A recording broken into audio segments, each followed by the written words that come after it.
మీనరాశి.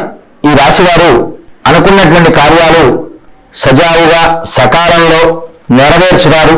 వీరి గ్రహస్థితి అంతంత మాత్రంగా ఉండడం వల్ల నేడు ఏదైనా విష్ణు సంబంధితమైనటువంటి దేవాలయానికి వెళ్ళి చక్కగా అభిషేక తీర్థాన్ని స్వీకరించడం వల్ల మీకు అనారోగ్య సమస్యల నుండి దూరం అవ్వడం, మీకు ఆర్థికపరమైనటువంటి ఇబ్బందుల నుంచి దూరం అయ్యేటువంటి అవకాశాలు అనేటువంటివి మెండుగా ఉంటూ ఉంటాయి. వీలైనట్లయితే వెంకటేశ్వర స్వామి వజ్ర కవచ పారాయణం కూడా చేయండి.